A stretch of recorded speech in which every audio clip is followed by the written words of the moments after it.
Hola, buenos días. Soy María Arias, vicedecana de Investigación, Transferencia y Biblioteca de la Facultad de Veterinaria de la Universidad Complutense de Madrid.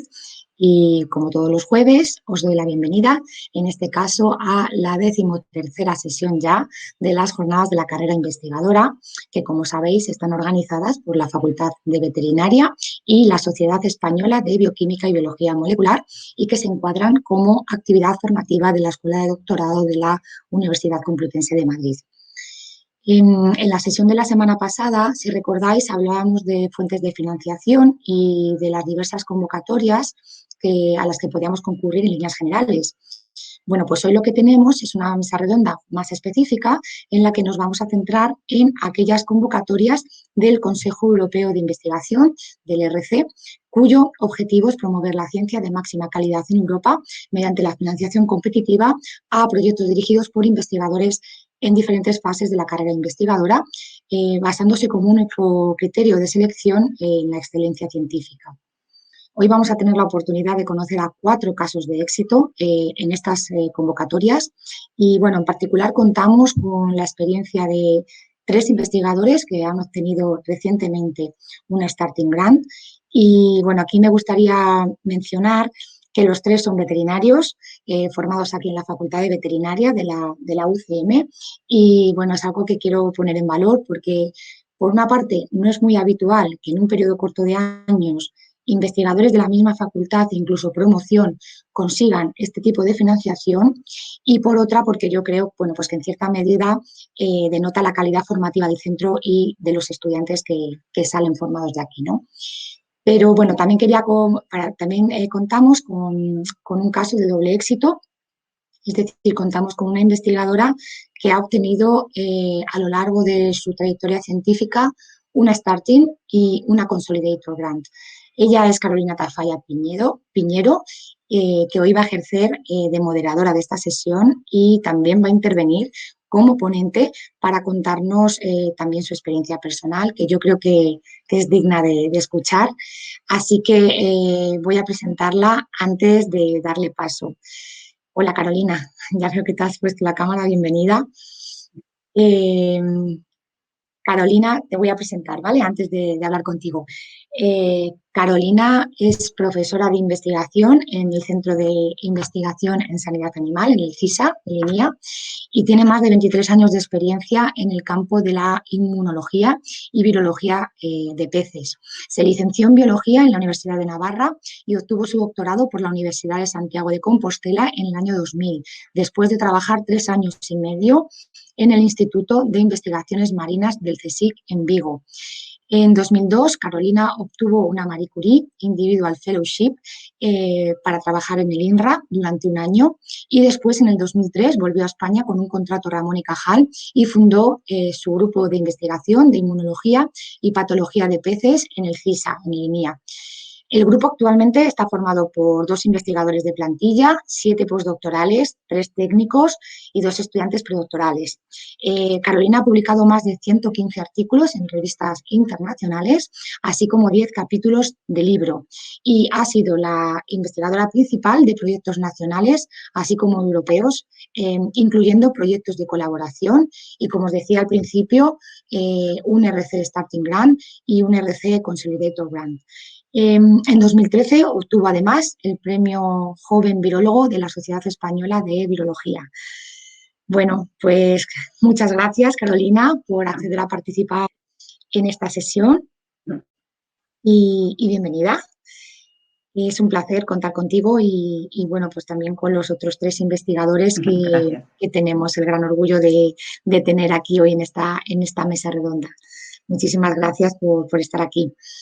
Bueno, si me permites, antes de darte ya paso, porque yo ya me voy, como todos los días suelo hacer, me gustaría dar las gracias también a los asistentes que estáis al otro lado de la pantalla y que me dicen que hoy somos 180 inscritos.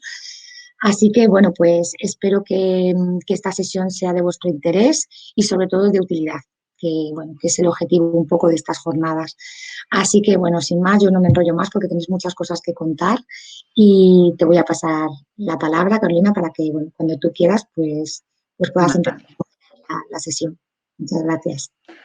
Pues nada, bueno, en primer lugar es un saludo a todo el mundo. Muchas gracias por invitarnos a estas jornadas, María. Y bueno, eso, no voy a ser yo sola, van a estar también con nosotros hoy Pablo Bermejo, José Antonio Escudero y Álvaro Samillán. Entonces, si os parece bien, voy a proceder a contar un poco un breve reseña del currículum de cada uno de ellos. Entonces, bueno, Pablo Bermejo, que lo veis ya en cámara, es científico titular del Departamento de Reproducción Animal del INIA, donde lidera el grupo de Ingeniería Genómica Animal. Además, es profesor asociado de la Complutense. Bueno, se licenció en 2005, como ha dicho María, los tres se licenciaron en veterinaria en la UCM y hizo su tesis con una beca FPU que defendió en esta misma universidad en el 2010. Luego realizó un postdocs en las universidades de Missouri y Maryland en Estados Unidos durante 4 años y se incorporó a INIA con un contrato Ramón y Cajal en 2014 y obtuvo la plaza de científico titular en 2018. Y bueno, evidentemente eso, también obtuvo una RC Starting Grant que luego nos contará su experiencia. Otro de las personas que participará hoy es José Antonio Escudero, que realizó la tesis en resistencia a antibióticos, tesis que leyó en la UCM, que obtuvo 3 premios extraordinarios, el premio extraordinario de doctorado, el premio del Colegio de Veterinarios de Madrid y el premio de la Real Academia de Doctores de España. Después de la tesis, realicé un postdoc de 4 años y medio en el Instituto Pasteur, en París, con una beca Marie Curie, trabajando en integrones. Y luego también estuvo 1 año en Oxford. Volvió a Madrid en 2017 con una beca de atracción de talento de la Comunidad de Madrid y fundó su laboratorio en la UCM. Y luego la tercera persona que tenemos hoy es Álvaro Samillán, que es científico titular del Departamento de Biotecnología Microbiana del Centro Nacional de Biotecnología, del CNB-CSIC en Madrid. Su tesis doctoral en la UCM se centró en estudios de resistencia antimicrobiana de patógenos humanos y animales y posteriormente realizó un postdoc en Oxford, también con una beca Marie Curie, y para volver consiguió un contrato Miguel Servet y se incorporó en primer momento en el Instituto Ramón y Cajal de Investigación Sanitaria en Madrid. Posteriormente obtuvo una plaza ya de científico titular en el CNB. A lo largo de su carrera ha conseguido el premio Brian Wilkins para jóvenes investigadores, otorgado por la International Society for Plasmid Biology en 2014 y el premio Jaime Ferrán 2021 para jóvenes investigadores de la Sociedad Española de Microbiología. Entonces, bueno, habiendo ya hecho esta presentación, si Pablo puede cargar la presentación en la que vamos un poco a contarnos, pues, a contaros los puntos más importantes que tenéis que tener en cuenta a la hora de pedir una Starting Grant. Y bueno, y luego cada uno de nosotros os va a contar un poco su proyecto en concreto, ¿vale? Entonces, en primer lugar, así de forma general, como ha dicho María, el RC lo que intenta es financiar proyectos que tengan un alto nivel de excelencia científica y al contrario de lo que ocurre con otros proyectos de colaboración de la Unión Europea, en este caso el tema es libre y lo pueden proponer los investigadores. Según la etapa en la que nos encontremos, se pueden pedir distintos proyectos. Las Starting Grant, hay un investigador principal y tienen que haber pasado como mucho de 2 a 7 años desde la defensa de la tesis. y nos pueden dar hasta 2 millones de euros para 5 años. En una etapa posterior se puede pedir un Consolidator Grant, que es también un solo investigador principal y que hayan pasado de 7 a 12 años desde la lectura de la tesis. En este caso,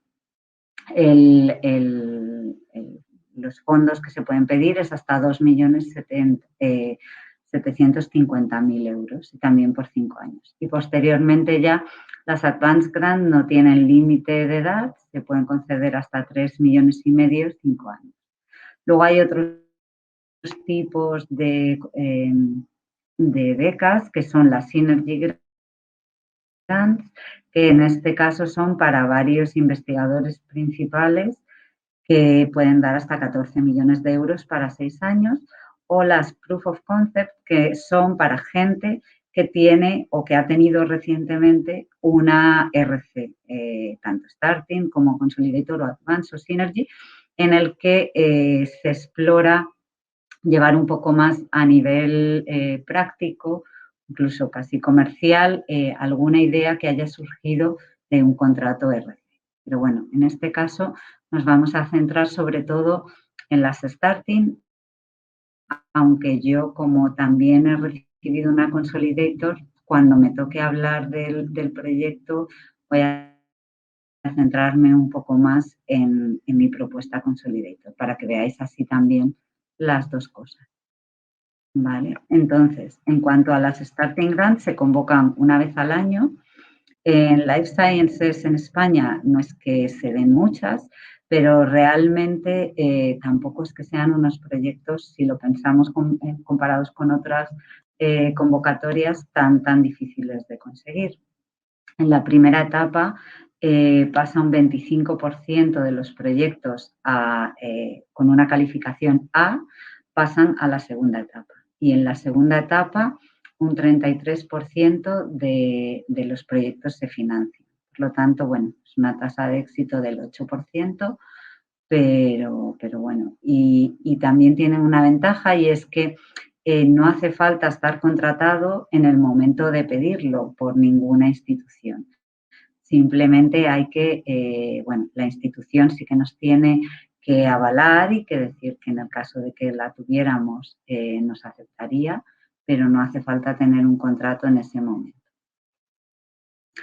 Lo importante para este tipo de cosas, más que el currículum, realmente es el proyecto. Como decíamos, tiene que ser, o sea, es un proyecto excelente, innovador, pero a la vez viable, aunque sí que admiten cierto riesgo, o sea, mucho más riesgo que lo que admitirían, por ejemplo, en un proyecto del plan estatal, ¿vale? Tiene que ser mucho más ambicioso y rompedor, incluso que conceptualmente sea algo que cambia un poco el estado del arte en un determinado campo. Pues bueno, que hasta un momento se pensaba de una determinada manera y con lo que vamos a investigar, pues se va a cambiar un poco el estado. Tampoco es que, también es cierto que son proyectos que se dan a gente joven para un poco establecerse, con lo cual más que también un proyecto es también una línea de investigación que pueda tener ya también un recorrido a largo plazo. También es muy importante demostrar en estos proyectos que se tiene independencia del director de tesis o de cualquier director de postdoc y que se tiene capacidad para liderar esta nueva línea. Dado que lo revisan y los paneles son muy amplios y lo van a revisar gente de campos muy distintos, también es muy importante que cuando lo escribamos puedan realmente personas fuera del campo puedan entender la novedad del proyecto. ¿Vale? El proyecto en sí mismo tampoco es un proyecto larguísimo, tiene una parte B1, que es la que se evalúa en la primera etapa, y una parte B2 y algunos anexos.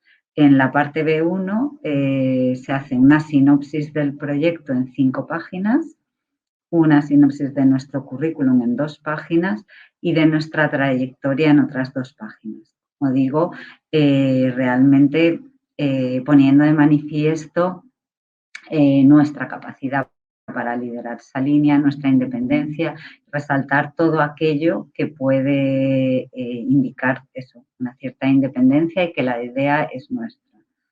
Y luego la parte B2 ya es una parte con el proyecto más desarrollado, con 15 páginas. Entonces, en la evaluación hay distintos paneles según el área del conocimiento en el que vayamos a presentar. En Ciencias de la Vida hay 9, que los podéis ver ahí a la derecha. Entonces, como digo, en la primera parte B1 lo evalúan como unas 3 o 4 personas del panel, que el panel está formado por unos 10, 15 expertos. Y, como digo, más que el currículum, o sea, yo siempre digo que realmente el proyecto les tiene que gustar mucho y luego el currículum tiene que ser suficiente para que ellos vean que tienes capacidad para desarrollar ese proyecto, pero realmente es así. Luego eso, si te dan una A, pasas a la segunda fase y si obtienes una B o una C, pues entonces en algunos casos a veces hay penalizaciones a la hora de que a lo mejor si te dan una C, pues al año siguiente no puedes pedir proyecto. Entonces también hay que pensarse muy bien la estrategia en cuanto a en qué momento de nuestra carrera pedirlo. Pues a lo mejor si estamos que queda solo un año para que acabe nuestro periodo para poder pedir un starting grant, pues pedirlo siempre, pero a lo mejor si tenemos más tiempo, pues pensárnoslo más porque si no podemos tener una penalización. Y luego en la segunda etapa, si pasamos a la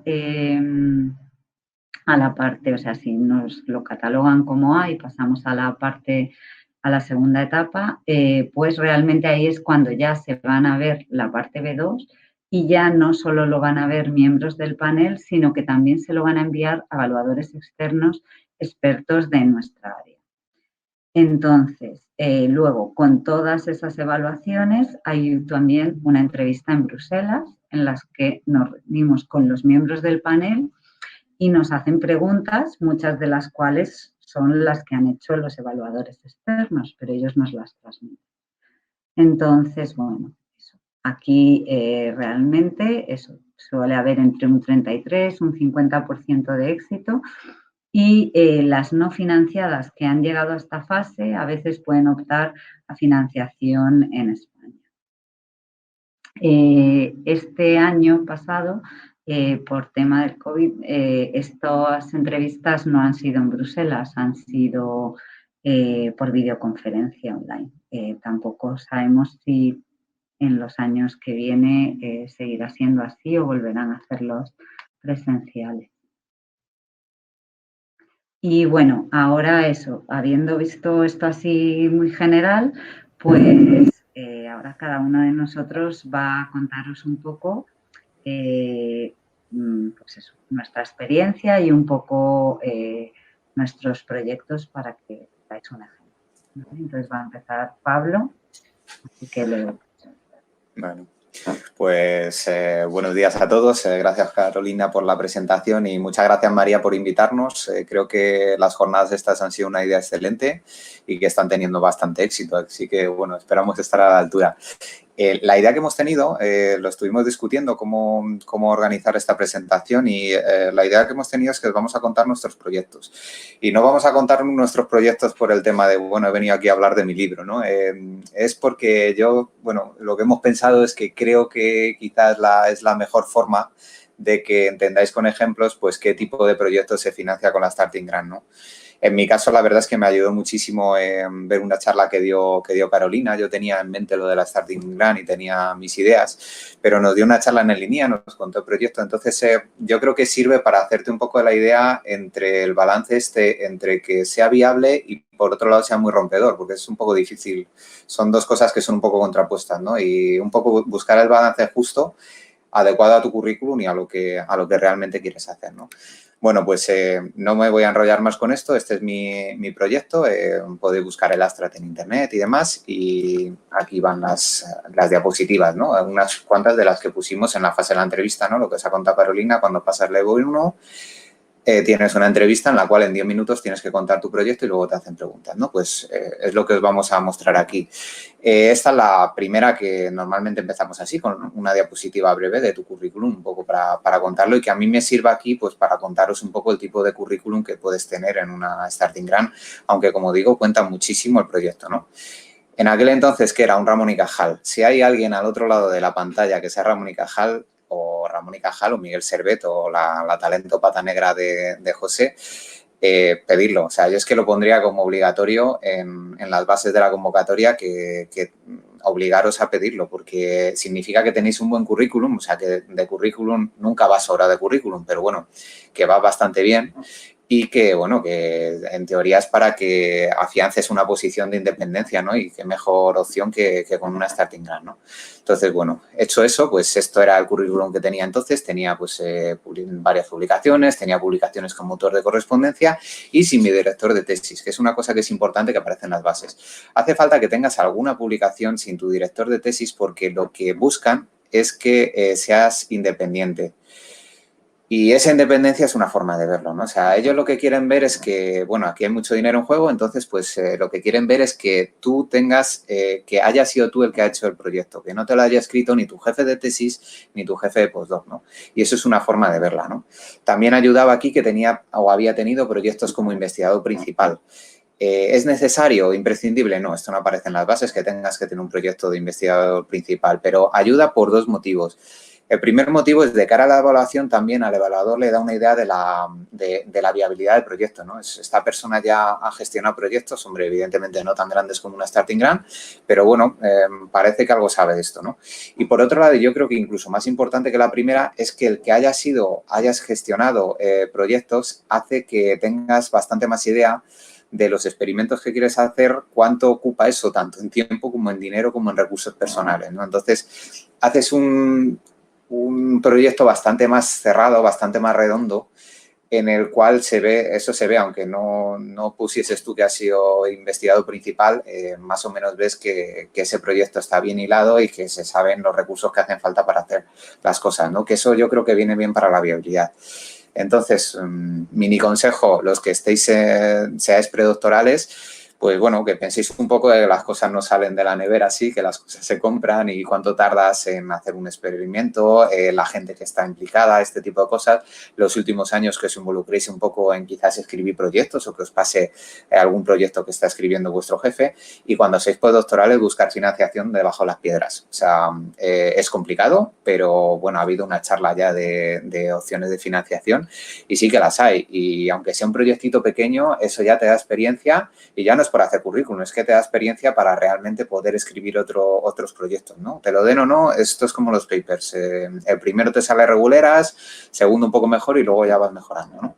En esta diapositiva que metía también un poco la evolución que había tenido yo a nivel de distintas metodologías que había usado que eran relevantes para este proyecto, ¿no? Y sobre todo en ellas, pues hablaba de la edición del genoma en especies de interés ganadero, que es uno de los pilares fundamentales de este proyecto, que tenía un proyecto de investigador principal en eso, vamos, que tenía experiencia en algo en lo que todavía no había, pues prácticamente ningún paper, ¿no? En estas especies. Entonces, bueno, ¿de qué va mi proyecto? Mi proyecto va de la elongación del concepto. La elongación del concepto, ¿qué es? Es un periodo del desarrollo preimplantacional que es exclusivo de los ungulados. En los mamíferos, desde el cigoto hasta el blastocisto, más o menos todos hacen lo mismo, pero a partir del blastocisto, en el caso de los roedores o los humanos, se implanta. Y en el caso de los ungulados, no. En el caso de la vaca, pues se tira como unas 2 semanas flotando en el útero y creciendo muchísimo, ¿no? De una esfera de 150 micras, que es un blastocisto, te llega a medir unos 22 centímetros de largo, ¿no? Y esto lo podéis ver como una curiosidad taxonómica sin mucha relevancia, pero claro, es que afecta a todos los ungulados. Y los ungulados son las 4 especies de mamíferos más relevantes en la ganadería europea, ¿no? Son los rumiantes y el cerdo. Además de crecer, tiene lugar distintos procesos del desarrollo que son muy interesantes durante la elongación. Y uno de ellos es la formación de un disco embrionario plano. Un disco embrionario que es muy similar al que sucede, al que se desarrolla en un humano, ¿no? Entonces, para implantación estos modelos no son un buen modelo, pero para temas de formación de disco embrionario y de gastrulación, que es la formación de los 3 linajes a partir de los cuales surge todo, pues son muy buen modelo, porque además este disco embrionario plano no se forma en la única especie en la cual se podían hacer knockouts y la única especie en la que se ha estudiado bastante de biología del desarrollo, que es el ratón, ¿no? En esta especie se forma una estructura completamente distinta que se llama el cilindro, ¿no? Entonces son un buen modelo. ¿Cuál es el interés de esto? Pues tiene un doble propósito y un doble beneficio, ¿no? Por un lado, desde el punto de vista de la bioeconomía, desde el punto de vista de la ganadería, nos ayuda a entender qué pasa aquí, a mejorar la fertilidad de los animales de granja, ¿no? Y por otro lado, desde el punto de vista de la biomedicina, tenemos ahora un modelo que es un modelo de gastrulación bueno y eso nos sirve para distintas aplicaciones biotecnológicas, ¿no? A nivel de bioeconomía, pues tenemos que los fallos durante la elongación del concepto, ¿no? Estos embriones que se quedan a medias, son el principal responsable de las pérdidas reproductivas en animales de granja, ¿no? En estas especies de ungulados, ¿no? Pongo un ejemplo, el de la vaca. En la vaca, del cigoto al blastocisto, en vivo llegan el 90%, o sea, prácticamente todos. Sin embargo, a partir del blastocisto se pierden entre un 26 y hasta un 50% de estos embriones. Esto da lugar a grandes pérdidas económicas en las explotaciones, pues que no son buenas para la economía, y esto sucede también en las otras especies, pues que os comentaba de ungulados, ¿no? A nivel de biomedicina, ¿para qué nos sirve esto? Pues entender la gastrulación, los marcadores de gastrulación nos sirve para, por ejemplo, ver marcadores moleculares para entender cuál de los embriones que tienes una clínica de reproducción asistida es el mejor, ¿no? Para mejorar las tasas de embarazo en estas clínicas de reproducción asistida. A nivel de medicina regenerativa también es importante saber diferenciar estas células STEM, estas células que periodísticamente se llaman células madre, ¿no? Es importante saberlas diferenciar y esta diferenciación ocurre durante la gastrulación también, o sea, también da lugar a aplicaciones biotecnológicas en este ámbito. Y por otro lado tenemos unas cuantas enfermedades del desarrollo, como puede ser la espina bífida, que surgen por fallos durante este proceso, durante el proceso de gastrulación. Entonces también tiene estas aplicaciones en estos procesos, ¿no? Dicho esto, que es un poco el impacto, ¿no? Esta es otra de las diapositivas que puse, los problemas y las oportunidades. ¿Qué quiero decir con esto? ¿Hasta qué punto este proyecto está en la línea del conocimiento? ¿Qué es lo que te piden en una Starting Grant? En una Starting Grant no te piden que te limites a algo parado, ¿no? Que digas, bueno, voy a mirar esto en concreto, ¿no? Yo lo que entiendo es que te piden que generes una especie de línea de largo recorrido, ¿no? Y una línea que sea realmente breakthrough, como dicen, que realmente rompa un poco con lo establecido y proporcione una nueva perspectiva al campo, ¿no? En este caso, ¿cuál es esto? Pues que es exclusivo de ungulados y que estas especies han estado completamente fuera del radar de la biología del desarrollo, ¿no? Los biólogos del desarrollo pues usaban ratones porque, bueno, se podía hacer knockout si era el animal que tenían a mano, pero todos sabemos que la gastrulación pues no es un buen modelo, ¿no? El ratón. ¿Por qué solo se usaban ratones? Porque en otras especies hacer knockout era muy complicado, ¿no? Ese era el problema, pero tenemos la solución, tenemos CRISPR y tenemos esta edición del genoma que comentaba en la primera diapositiva. Es como, bueno, esto era un problema, pero lo tenemos solucionado. Tengo un proyecto, nos está saliendo y podemos hacerlo, ¿no? Y por otro lado, otro problema es que solo ocurría en vivo. Entonces, normalmente en protocolos normales que usamos en el laboratorio, somos capaces de producir blastocistos completamente in vitro, ¿no? Pero a partir de ahí no podemos, ¿no? Entonces, esto no lo teníamos desarrollado, pero es un objetivo del proyecto. Es como, queremos desarrollar un sistema in vitro que, bueno, que ya tenemos desarrollada una versión de esto, ¿no? Entonces, no me voy a meter, para no enrollarme más, no me voy a meter con el tema de la metodología, pero he puesto esta diapositiva que es en la que resumía un poco la parte de metodología, los objetivos del proyecto, ¿no? Que es una aproximación multidisciplinar para entenderlo, pues un poco para explicaros que, bueno, por un lado está la idea feliz que tienes, pero lo que tiene, esto tiene que tener una base bastante sólida, ¿no? O sea, con una idea feliz muy bien contada, quizás la parte B1 la pasas, porque son 5 páginas, pero en la parte B2, que ya es cuando vas a ir a la entrevista y son 15 páginas, se las va a leer gente bastante experta en la materia y encima te van a hacer preguntas, pues no la vas a pasar, ¿no? Entonces, tiene que estar basado en una base sólida. Puedes poner técnicas que no conozcas, pero entérate bastante bien de las técnicas que vas a poner porque lo revisa gente bastante experta, ¿vale? Y nada, esta ya es la diapositiva final, que yo creo que ponemos todos una diapositiva final en este tipo de presentaciones. Y aquí yo creo que lo que hay que hacer hincapié es en por qué es conceptualmente diferente, por qué realmente abres esta línea de investigación, por qué se sale del tiesto esto. O sea, porque esto no es un plan estatal en el cual, bueno, dices, voy a estudiar esto y este es mi ámbito de estudio. No, realmente es arriesgado, pero a la vez viable, ¿no?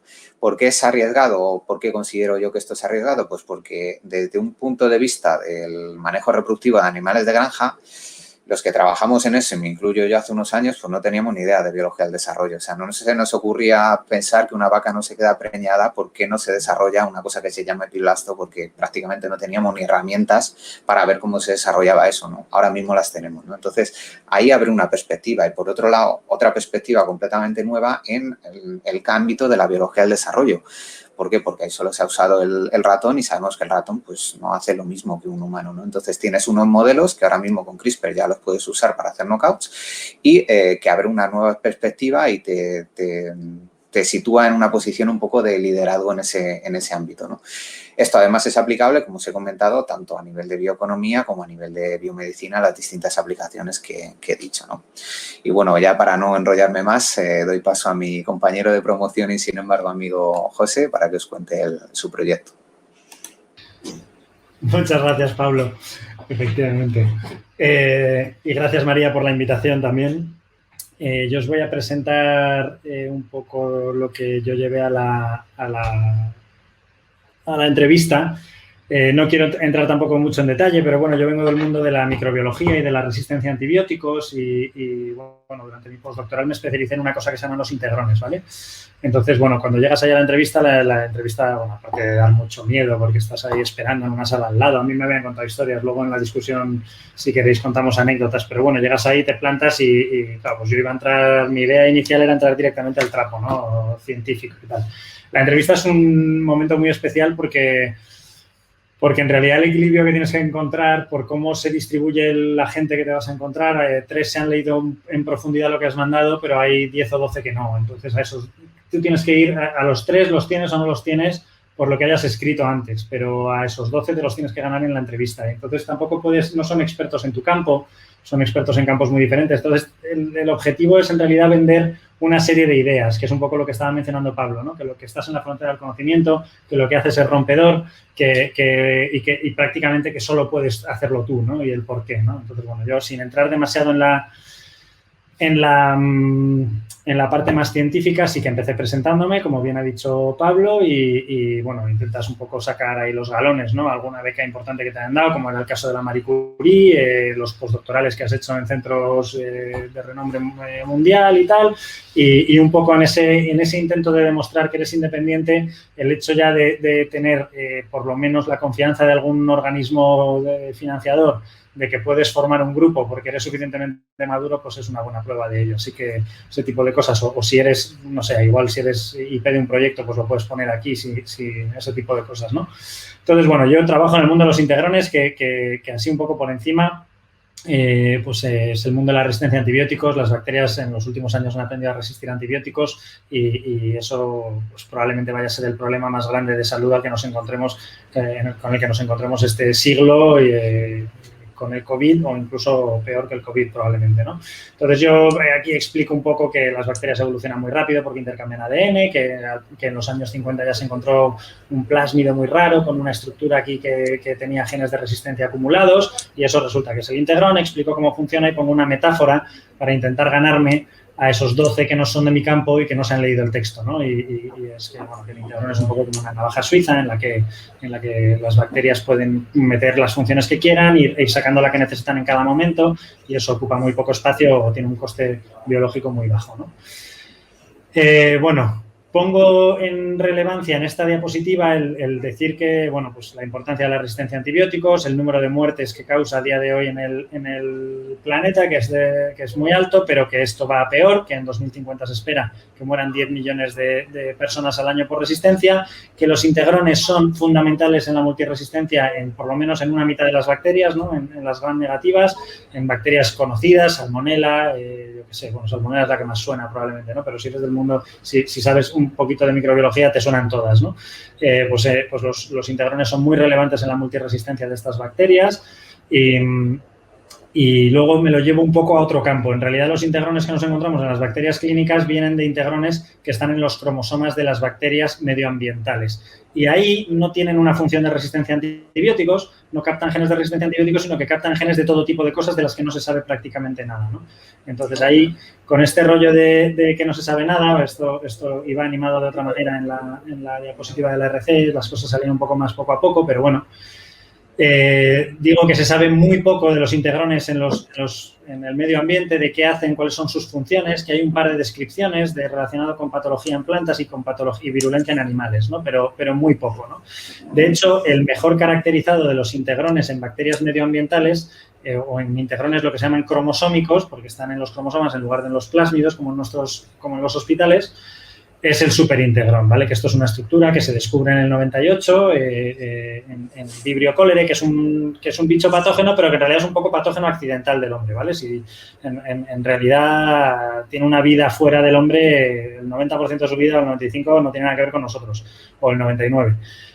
Y esta bacteria tiene un integrón gigantesco en uno de sus dos cromosomas, ¿vale? Entonces, bueno, pues del que más se conoce es de este.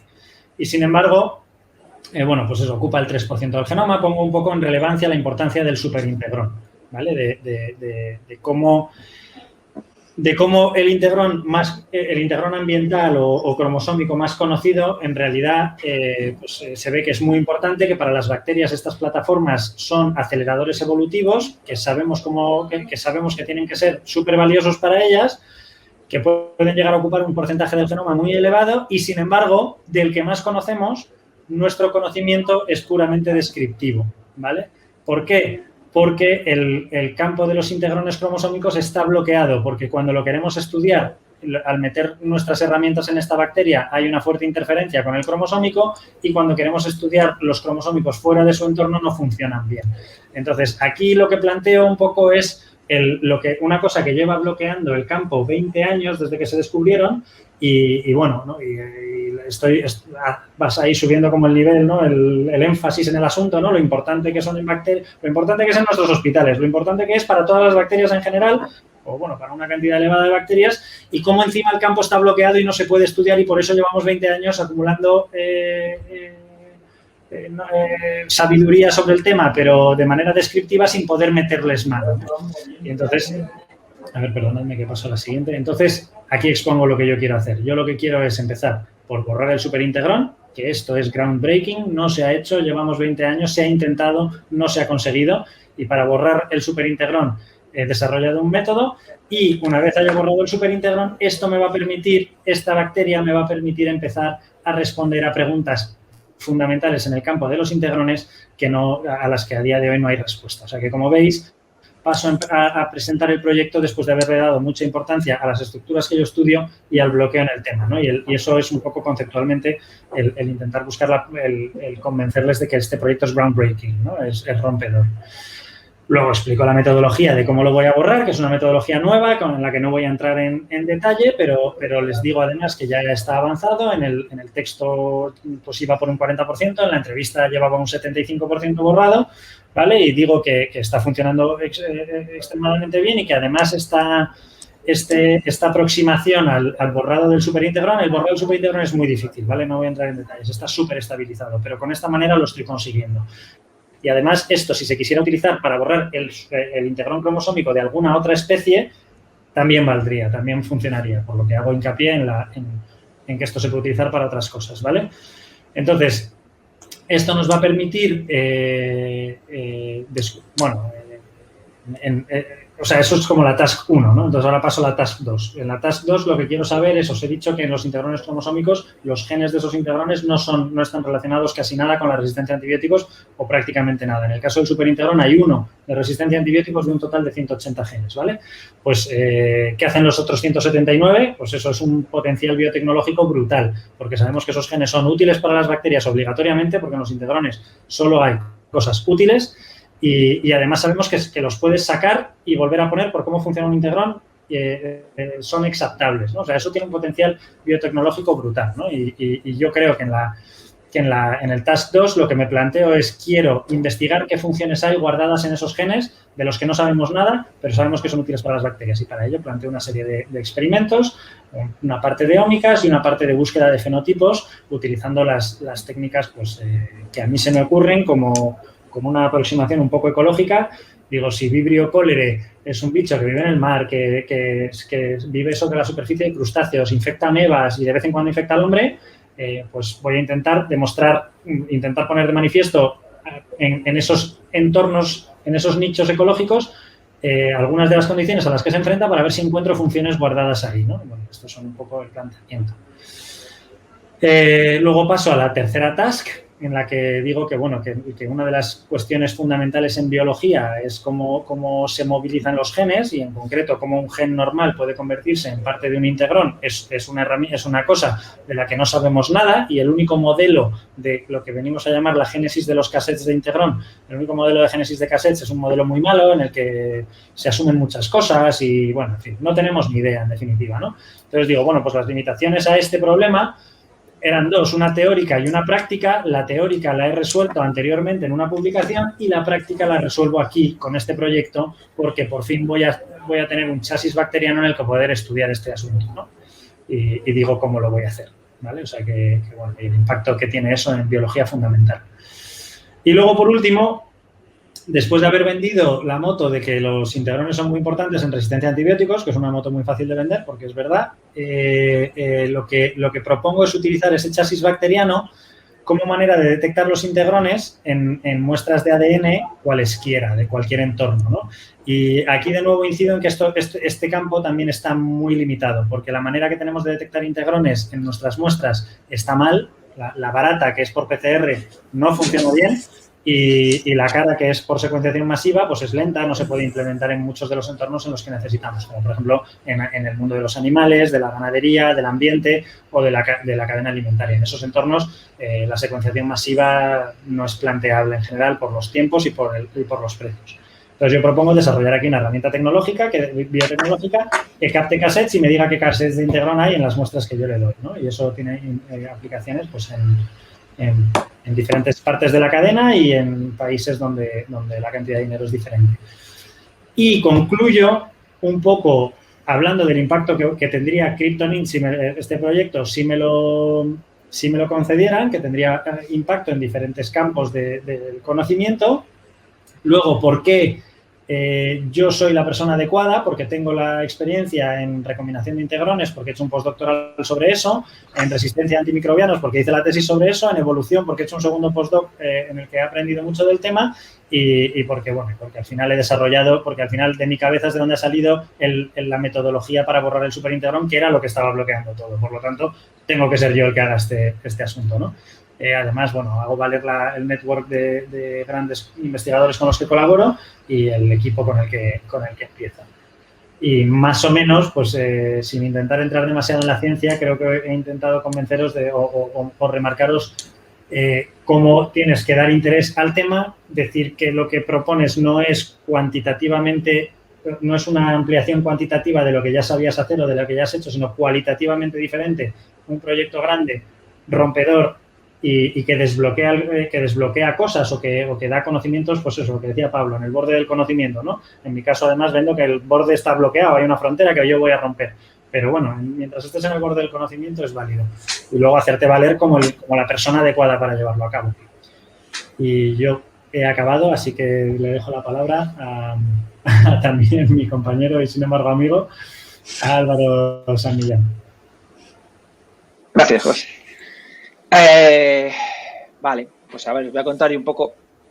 Básicamente, José y Pablo y Carolina antes ya están explicando más o menos al final un poco la clave de esto para tener opciones de que te den un proyecto de este tipo, la RC, es marcar una serie de checks que son clave, ¿no? Como estáis viendo, check que sea groundbreaking. Oigo ruido por detrás, no sé si es mi micrófono o el de otra persona, pero oigo un poco de ruido por detrás. Yo oí en algún momento también algo, no sé si algún micro abierto. Vale, mientras me digáis bien. Bueno, total, que hay una serie de checks que hay que marcar. Check, yo soy muy bueno y tengo una experiencia muy buena en el campo que planteo el proyecto, check, el proyecto es groundbreaking, es nuevo, no se ha hecho antes, es medianamente arriesgado, pero se puede hacer y el retorno va a ser enorme y solo yo puedo hacerlo, ¿no? Una serie de checks, una serie de cosas que más o menos si consigues marcar eso, pues tienes más posibilidades de que te lo den, ¿no? Entonces yo pues voy a enseñar la presentación tal cual la llevé cuando la entrevista, aunque le he quitado las animaciones porque es un PDF, con lo cual no tiene animaciones. Simplemente no salen las cosas una por una, sino sale todo en cada diapositiva. Y el tema en el que me presenté yo, el tema que trabajo, yo soy microbiólogo también, trabajo en resistencia a antibióticos también, como ha estado contando José que trabaja él. Pero mi área de conocimiento, mi área de estudio más en concreto es la transferencia genética horizontal entre bacterias mediadas por unos elementos genéticos móviles que son los plásmidos, ¿no?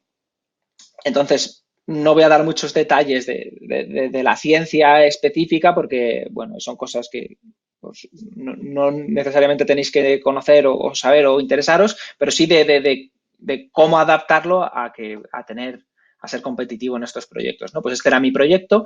Quería entender, yo trabajo sobre todo en biología evolutiva de la resistencia a antibióticos, pues quería entender cómo evoluciona la resistencia a antibióticos mediada por plásmidos, que son estos elementos genéticos móviles que las bacterias pueden compartir entre ellas, pero en escenarios reales. Esto es un poco el cambio de paradigma en el proyecto, ¿no? En vez de solo en modelos experimentales en el laboratorio, en escenarios reales, que es donde realmente importa la resistencia a antibióticos, ¿no? Entonces, pues tiene una serie de objetivos que ya han planteado aquí desde el principio. Pues básicamente empezaba explicando pues, la conjugación, cómo las bacterias comparten plásmidos y un poco cómo se sabe que estos plásmidos pueden producir un coste biológico a la bacteria y que ese coste biológico se puede compensar mediante la coevolución entre el plásmido y la bacteria. Pero más importante que eso, en esta primera diapositiva donde presento como el state of the art, lo que se sabe del tema, digamos, pues ya pongo, ¿veis? Aquí, pues no solo se sabe esto, sino que yo he publicado como primer autor durante mi postdoctoral bastantes de los artículos o algunos de los artículos en los que se estudia este tema en detalle y los he publicado en revistas de alto impacto, ¿no? Pam, pues aquí ya ven, hostia, este tío pues sabe del tema y publica en revistas muy buenas. Vale. Esta diapositiva igual, sin animaciones pierde un poco, pero esta es clave, ¿no? Entonces ya ves, bueno, este tío sabe de este tema y tal, y ahora, ¿cuál es el problema, ¿no? ¿Qué es lo que va a hacer él en este proyecto nuevo? Pues bueno, aquí básicamente lo que venía a decir, y esta diapositiva probablemente es una de las claves de la presentación, es que la evolución de la resistencia mediada por plásmidos se ha estudiado bajo dos puntos de vista, el de la biología evolutiva y el de la microbiología clínica, que son ambos importantes, pero bajo dos puntos de vista aislados o separados entre ellos. Por un lado, la biología evolutiva pues ha visto cómo las bacterias y los plásmidos evolucionan en el laboratorio y cómo esos costes que producen los plásmidos se pueden compensar, etcétera, etcétera, pero siempre se hacen in vitro en los laboratorios y con asociaciones de plásmidos y bacterias sin mucha relevancia.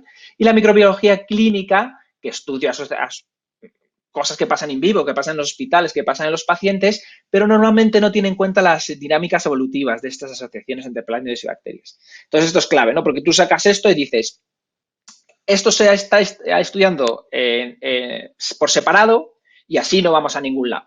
Hay que trazar un puente entre los dos campos que consiga integrar todo el conocimiento de cada campo y resolver el problema. ¿Veis? Entonces eso es realmente el valor de esto, ¿no? Pues con mi proyecto voy a poner un puente aquí y esto se va a poder estudiar de una manera que no se ha estudiado hasta ahora, combinando estos campos y vamos a poder entender mucho mejor el problema y buscar soluciones mucho mejor.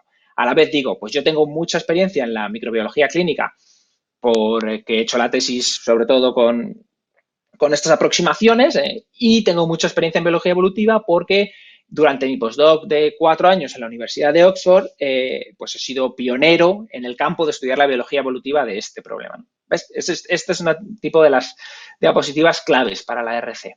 Y luego ya dices, pues en mi proyecto, yo ya tengo mi laboratorio, tengo algún proyecto, tengo algunos postdocs y predocs y sobre todo estoy en un hospital ahora. Obviamente tienes que decirlo muy bien. Yo estaba en la academia, está muy bien, en Oxford he aprendido mucho, tal, pero mi meta en la vida es intentar solucionar este problema y donde es importante este problema es en los hospitales. Entonces yo he decidido que ya no quiero estar en la academia solo necesariamente, sino que me voy a ir a un hospital y voy a conseguir entender el problema en el hospital. Pues eso es lo que he hecho. Me he venido a un hospital, he conseguido una Miguel Servet y en el hospital estoy estudiando las bacterias portadoras de plásmidos de resistencia más importantes que existen ahora mismo en la práctica clínica, que son enterobacterias que producen estos y estos mecanismos de resistencia, pero básicamente que se vea que este tío va a muerte a hacer esto y está estudiando el problema realmente donde es importante, ¿no?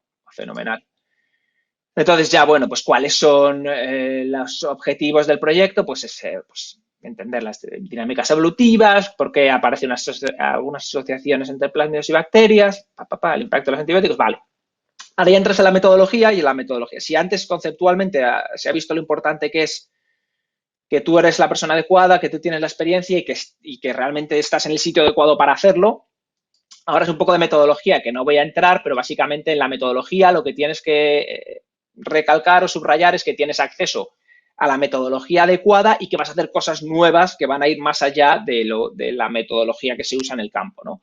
Pues yo ahora tengo acceso a unas colecciones clínicas impresionantes que se han recopilado en el hospital, entonces voy a utilizar una serie de métodos pues de genómica, transcriptómica, en fin, pues muy nuevos.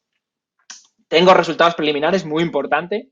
En realidad tengo resultados preliminares, ya secuencié un montón de genomas de bacterias aisladas de estos pacientes que presento aquí con un plasmio de resistencia muy importante y sí que parece que ahí vemos casos de la evolución entre la bacteria y el plasmio, o sea, ya tener resultados preliminares idealmente publicados. Ahora con los preprints es un poco más fácil, pero aunque no esté publicado en una revista, sí puedes tenerlo en un repositorio de preprints. Pues ya tienes resultados preliminares, otro check importante. O sea, ya va encaminado. Yo tenía ya un proyecto del Carlos III, un FIS para hacer este tipo de cosas, pues ya va haciendo cosas en esta línea y se ve que sabe, ¿no? El segundo objetivo es este otro y para este otro pues voy a utilizar una serie de cosas, de nuevo unos métodos más novedosos. Tengo experiencia y mira dónde publico ya estas cosas. En fin. Y finalmente, pues el tercer objetivo, pues, el impacto de los antibióticos. Y aquí, pues, no solo voy a hacer lo que se hace hasta ahora, sino que voy a usar unos modelos animales que no está utilizando la gente, pero que son muy relevantes desde el punto de vista de la evolución de la resistencia, como pueden ser los cerdos. Y esta parte es para marcar el check de la novedad biotecnológica un poco, o novedad técnica, pues voy a desarrollar un sistema nuevo de metagenómica que me va a permitir pues, entender mucho mejor qué bacterias llevan qué plásmidos en muestras complejas. Bueno, en fin, esto pues un poco pues sí, en fin, voy a usar una tecnología, voy a desarrollar, más que voy a usar una tecnología muy novedosa, voy a desarrollar tecnología nueva. Y ya al final, otra vez, que es lo importante, que el proyecto que solo puedo hacer yo, va a tender un puente entre dos campos enteros de ciencia, ¿no? Pues eso obviamente es muy importante. Un salto en nuestro conocimiento, voy a utilizar y desarrollar nuevas técnicas y me va a permitir entender y predecir la evolución de la resistencia, lo que va a llevar al desarrollo de nuevas estrategias de intervención para frenar uno de los problemas más importantes de salud pública, ¿no? Pues bueno, en fin, es difícil de discutir eso, ¿no? Luego te lo pueden comprar o no, pero desde luego hay que venderlo pues esto, de la mejor manera posible. Y ya está, esto es un poco lo que yo presenté. Bueno, fue bien y de lo que estamos haciendo desde hace ya varios años, ¿no?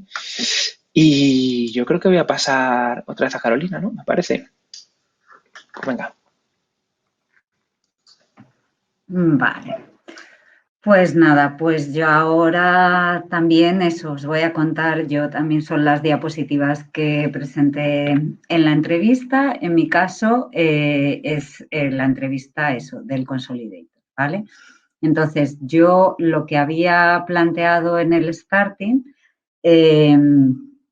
es, bueno, que los linfocitos B de peces no se parecían exactamente a los linfocitos B de mamíferos, sino que se parecen más o eso planteaba yo, a los linfocitos B, a unos linfocitos B que hay en mamíferos que se llaman B1, que son de tipo innato y que no es lo que pensamos cuando pensamos en un linfocito.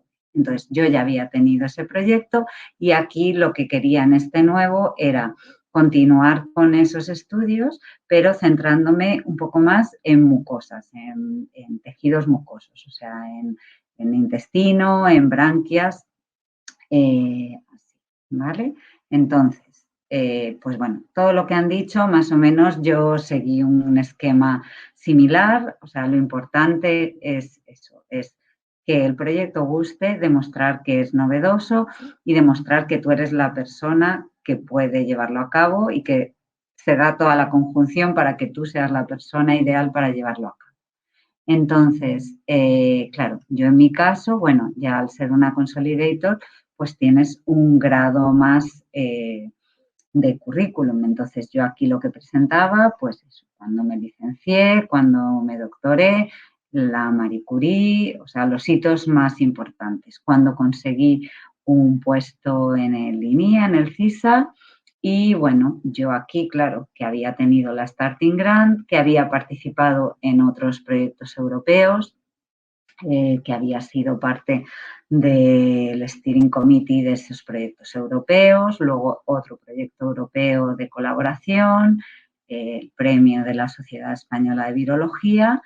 Entonces, bueno, un poco los hitos más importantes de tu currículum y sobre todo, como han mostrado ellos, aquellos que están en relación al proyecto, ¿vale? O sea, que tú tienes el expertise necesario para desarrollar el proyecto y así también demostrar como que la idea, pues eso es tuya, ni de tu jefe de postdoc ni de tu jefe de... Entonces, bueno, yo, claro, cuando yo pedí la Consolidator, pues ya tenía 80 artículos publicados. Yo aquí hice una gráfica, aun siendo Consolidator, de cuántos de estos artículos eran con mi supervisor de tesis y cuántos eran independientes míos, pues algo así también siempre está bien. Cuántos eran de primero, de último, ya teniendo de último. Y si no, pues eso, cualquier cosa que demuestre una cierta independencia, proyectos, dirección de tesis, todo eso en una starting pues serían cosas que habría que destacar, ¿vale? Yo aquí eso, pues también artículos que estaban publicados en revistas que no eran de peces, sino en revistas de inmunología general, para también demostrar que lo que nosotros investigábamos pues trascendía más allá del área de la acuicultura, que es donde yo trabajo, ¿vale? Entonces, un poco, como se ha dicho, para poner en contexto a la gente de una manera muy, muy sencilla, pues yo en mi caso aquí explicaba lo que son las células B2 en mamíferos, lo que es una célula B convencional, que requiere para activarse de cooperación de células T helper y genera una memoria a largo plazo en el que se dan lugar a unas células plasmáticas en las que hay los anticuerpos pasan de ser IgM e IgD a ser anticuerpos con más afinidad, como son IgG, IgE y IgA. Esto se denomina cambio de clase. Y, sin embargo, hay otro tipo de respuesta en mamíferos que se da de una manera primera hasta que se hace la respuesta B2, ya que da más protección, pero de una forma temprana hay una respuesta de estas células que se llaman B1, que son innatas realmente, aunque son linfocitos B, y que para su activación no requieren de la cooperación de células T helper y que dan lugar a células plasmáticas que siguen secretando IgM, que tienen una menor afinidad y una menor duración, pero que, bueno, también contribuyen a ayudar a la respuesta. Entonces, yo aquí lo que explicaba es lo que pasa en peces. Pues en peces realmente solo hay estas inmunoglobulinas, IgT, que es una inmunoglobulina específica de peces, y células que llevan IgD y IgG. Y no hay nódulos linfáticos ni hay centros germinales, que son los sitios en los que las B y las T se encuentran. Con lo cual, el sitio ya físico en el que interaccionar las Bs y las Ts en peces no existe de una manera ordenada, lo cual puede limitar esas respuestas T específicas, ¿vale? De las B2.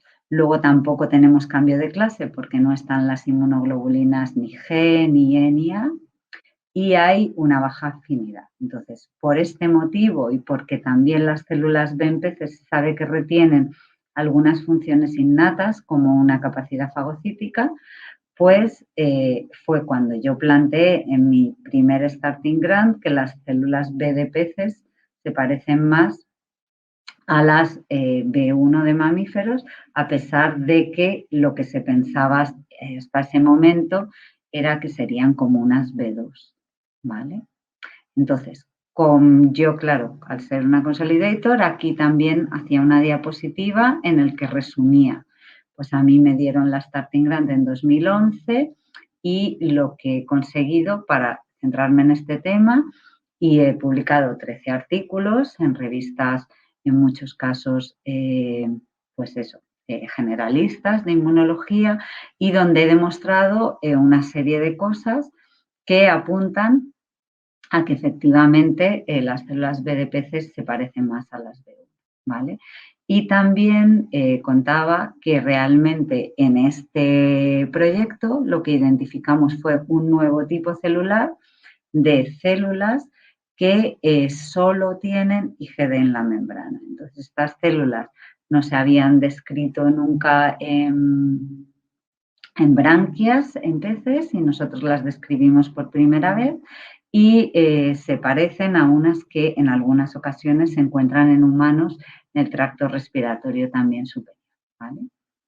Entonces, con esto, lo que ahora queríamos ver era, si ya sabemos que las Bs parecen más B1, queremos saber si son capaces, o partiendo de esto, cómo son capaces de establecer memoria a largo plazo y si son capaces o no de establecer respuestas T dependientes o si son solo T independientes. Además, nos basábamos en datos que se habían encontrado en mamíferos en ese momento recientemente, en el que también las respuestas T independientes podían dar lugar a memoria de largo plazo y que también fuera de los centros germinales que no hay en peces se podrían generar plasmáticas de larga duración. Por lo tanto, lo que habíamos visto en el starting grant era que parecían B1s, y lo que queríamos ver ahora era si, aun siendo B1s, dado que en mamíferos estaba viendo que aun las B1 eran capaces de producir esa memoria a largo plazo, cómo y si eran capaces los peces de producirla. Entonces, bueno, un poco el resumen del proyecto. Para eso, para profundizar en cómo establecen la memoria las Bs en peces partiendo de esta base, y también un poco para profundizar, dado que habíamos visto las células IgD, también cómo el papel de IgD en las mucosas de peces, ¿vale? Entonces, luego, bueno, aquí, como han dicho también, pues yo tenía unas diapositivas en las que los 3 objetivos iba un poco explicando cómo los iba a desarrollar, ¿vale? También hay que, eso, lo que ya se ha dicho, hay que demostrar que tenemos todo expertise, o que si no, cómo lo vamos a conseguir para llevar a cabo el proyecto. En estos proyectos, como es mucho dinero, pues también se puede comprar equipamiento, incluso a veces muy grande. Yo en el starting grant pues compré un sorter, un citómetro sorter, costó 300.000 euros. Claro, también hay que aprovechar estos proyectos que son a veces la única posibilidad que hay de financiación de semejante cantidad para también equiparnos con cosas que podamos necesitar. Vale, entonces nada, tenía el objetivo 2, en este caso yo iba a analizar también cómo maduraba la afinidad con un equipo de resonancia de superficie. magnética, y esto, pues este aparato también lo pedí en el Consolidator. Y el objetivo 3 explicado también. Bueno, ya no voy a entrar aquí. Y también, como se ha dicho, pues con qué recursos contaba yo, con unos laboratorios, con animalarios donde podía mantener peces, con todo el aparataje y con todas mis colaboraciones internacionales. Y luego, pues eso, la relevancia realmente de estas investigaciones. Las aplicaciones que tienen a nivel biotecnológico, yo en mi caso lo pedí por el panel LS9, que es biotecnología aplicada, entonces tenía que tener un fin aplicado, entonces realmente entender cómo las células B producen memoria es esencial a la hora de vacunar a los peces. Entonces, en acuicultura es necesario vacunar a los peces frente a patógenos para que no mueran por enfermedades bacterianas, virales, y realmente, pues eso, comprender cómo se genera esa memoria es esencial para poder vacunar a los peces. Además, las pocas vacunas que hay ahora mismo en peces se administran por inyección y, pues bueno, si entendemos también lo que pasa a nivel de mucosas, podremos optimizar vacunas orales que serían mucho más fáciles de administrar. Y por otro lado, pues bueno, nuestros estudios iban a tener implicaciones también importantes en lo que es el estudio de la filogenia y de la evolución del sistema inmune. Entender mejor, o sea, sabiendo que la población B1 en mamíferos es una población muy pequeña y que a veces es difícil de estudiar, dado que en peces es la mayoritaria o que todas más o menos se comportan como B1, pues a veces puede ser más fácil entender qué pasa con las B1 de mamíferos. Y luego es un modelo para respuestas T independientes. Y luego los estudios que pudiéramos hacer de IgD, pues también podrían contribuir a entender qué papel tiene IgD, que tampoco se sabe en humanos. ¿Vale? Y realmente, bueno, con esta acabé. Siempre también te dicen, bueno, ahora no es presencial, pero cuando era presencial te dicen que es bueno acabar con una diapositiva que un poco conjugue todo el final, porque esa diapositiva se va a quedar ahí mientras a ti te hacen preguntas. Entonces, pues eso, donde vean la relevancia del proyecto, pues está bien que eso quede ahí en el final, ¿vale? Y bueno, y ahora esta es la última, ahora voy a dar paso a Pablo, que os va a contar un poco más de detalles y vamos a abrir un poco una discusión abierta para que luego también hagáis un turno de preguntas. Vale, bueno, pues vamos a tocar ahora unos cuantos puntos que tenemos aquí puestos, pues un poco para que digamos cada uno un poco lo que pensamos de esto, ¿no? De cómo prepararlo. Bueno, sabemos que hay dos fases, primera fase, segunda fase. Una primera fase, pues tienes que escribir el proyecto, ¿no? Entonces, lo primero que hemos puesto aquí es adecua tu currículum, muestra independencia. Es un poco lo que os comentaba en mi charla. Tienes que tener publicaciones sin tu director de tesis, mínimo una creo que exige para la Starting Grant. Y, hombre, pues todas las que tengas, o sea, siempre viene bien. Todas las que tengas como autor de correspondencia, proyectos, a ver, yo creo que aquí los 4 que estamos hablando teníamos ya proyectos como investigador principal. Entonces, no es que sea necesario, o sea, no lo ponen las bases, pero yo creo que ayuda. Y yo creo que ayuda también a escribir el proyecto mejor. No sé qué pensáis vosotros. José, por ejemplo. Sí, no, sin duda el demostrar independencia. Lo que pasa es que también se puede quizá demostrar independencia cuando lo que propones, o sea, es muy probable que la gente que te evalúa conozca tanto a tu director de tesis como a la persona con la que has hecho el postdoctoral, ¿no? Y entonces, bueno, también quizá la independencia es posible demostrarla incluso por lo que propones o incluso por lo que has publicado con tu director de postdoctoral, que se ve que no es el tipo de publicación que él ha hecho históricamente o algo de eso, ¿no? Entonces, pero sí, es fundamental que crean que eres tú el que la idea viene de tu cabeza, ¿no? Y yo, fíjate, Pablo, hemos preparado esto juntos y no he caído, pero quizá antes de la primera fase y de la segunda fase, quizá, ¿no? El cómo llegar a tener o el que se esté planteando, ¿no? En el futuro pedir una RC, quizá la fase previa incluso a sentarte a escribir, ¿no? Para mí eso es clave. Yo creo que sí, claro. Una de las grandes dificultades, decía Carolina, que en realidad la tasa de éxito de las RCs no es tan mala. Yo creo que quizá no es tan mala porque en realidad eso es solo la gente que lo intenta, ¿no? Pero mucha gente se corta de intentarlo porque hay que tener una idea que vaya a involucrar a 4 o 5 investigadores durante 5 años y gastar ese dinero, ¿no? Entonces, que hay que pensar bien el proyecto, que es un proyecto que tiene que ser coherente y cohesivo y que eso quizás sea importante. Y luego, volviendo a lo que decías, efectivamente, mostrar independencia es clave, tiene que parecer que sale de tu cabeza el asunto. Y eso se nota también a veces en las preguntas que te hacen, tienes que responder, o sea, le tienes que haber dado tantas vueltas a tu proyecto que es que no te vayan a hacer una pregunta que no se te ocurra a ti, ¿no? Álvaro, no sé tú qué opinas. No.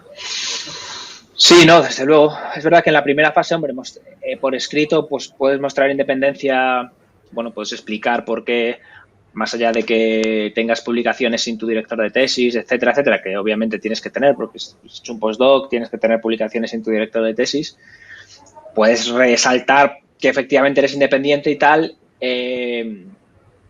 pero si no lo eres, donde probablemente se va a notar más es luego en la entrevista, cuando te hagan las preguntas, ¿no? En la entrevista es donde realmente yo creo que cuando hablas con alguien, le haces preguntas y pues según cómo responda, pues ves si efectivamente hasta qué punto es su proyecto o no, ¿no? Pero vamos, yo creo que en general, pues la gente que se presenta a esto, pues sí que son sus proyectos, ¿no? Yo no conozco a nadie que esto de que le dé miedo de que se le haya escrito otra persona o pues no lo conozco, ¿no? Pero bueno, es una de las cosas que ellos estresan en las bases, pues hay que demostrarlo, efectivamente, ¿no?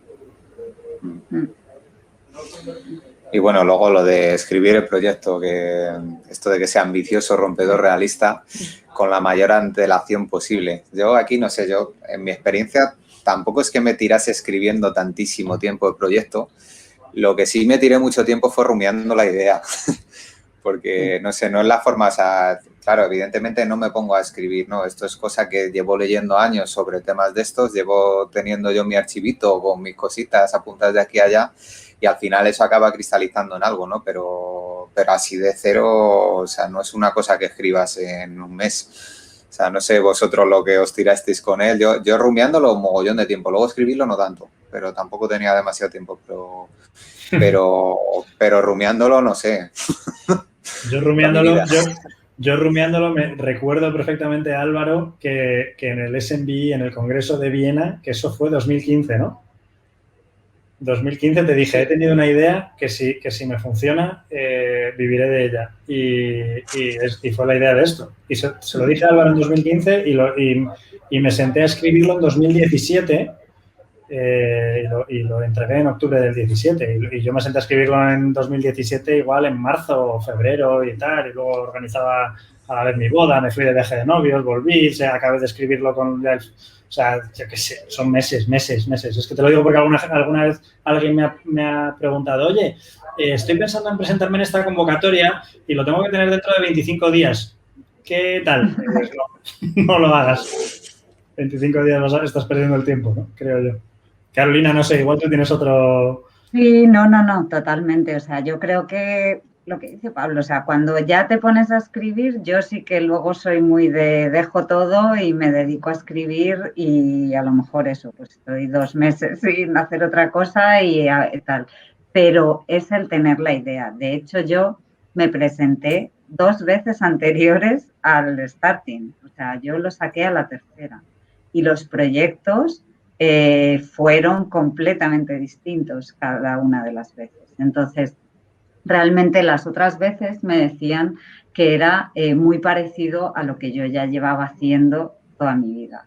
Entonces, claro, al principio yo pensé como que, bueno, voy a metodológicamente, pues iba a coger una serie de virus, una serie de células, iba a hacer ahí como un GIS2 hybrid, no sé qué, o sea, técnicamente muy complejo para ver interacción entre virus y sistema inmune, tal, era técnicamente muy complejo, pero no era algo rompedor desde el punto de vista conceptual.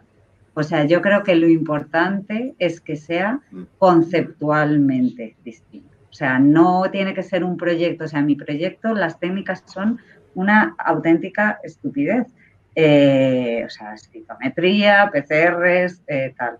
No hay grandes cosas extrañas. Ni hay casi ni ómicas. Ahora estamos haciendo alguna cosa, pero ya por nuestra cuenta. Pero realmente lo que tiene que ser eso es algo, que el concepto sea algo sencillo, pero que no se le haya ocurrido a nadie. Y claro, eso no es tan fácil que se te ocurra, eso se te ocurre de repente. Entonces, eso, leyendo mucho, combinando. A mí me ha gustado mucho porque sí que creo que eso es muchas veces casos de éxito, de decir, pues yo hice mi postdoc en esto y mi predoc en esto y he combinado las dos cosas y de esa fusión me ha salido esta idea. Esos son casos de éxito muchas veces. Justo, yo creo que ahí está el punto fácil de vender el por qué yo, ¿no? ¿Por qué yo? Pues porque hay muy poca gente que haya hecho esto y esto y yo lo combino. Y de aquí surge mi idea. Entonces, yo creo que efectivamente el integrar etapas es súper positivo, sí. Sí han sido etapas diferentes, pero bueno, como eso es un clásico de las cosas que te dicen, ¿no? De vete al extranjero, cambia de tema, ¿no? Entonces, si lo has hecho, pues es razonablemente... Hombre, es que yo creo que no te surge una idea así groundbreaking si no has cambiado algo de tema. O sea, si te has mantenido en el mismo... O sea, lo interesante viene de la sinergia de campos. Entonces, sí, de campos y de técnicas y de manera de ver las cosas desde perspectivas diferentes. Yo en Oxford estuve poco tiempo, pero ahora estoy integrando parte de la manera de trabajar de allí, la estoy mezclando con la manera de trabajar normal de microbiología de todo el este. O sea que yo creo que ahí es donde surgen cosas muy interesantes. Sí. Tan interés. Y luego también, poníamos... Perdona, Pablo.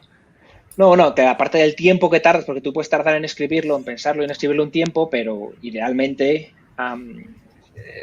lo deberías circular por lo menos con gente que tengas confianza, que sepas, pues gente que le han dado RCs, o al menos así lo hice yo, ¿no? Gente que sepas que le han dado ya la RC, que son gente importante, que sabe del tema o de temas parecidos en el campo.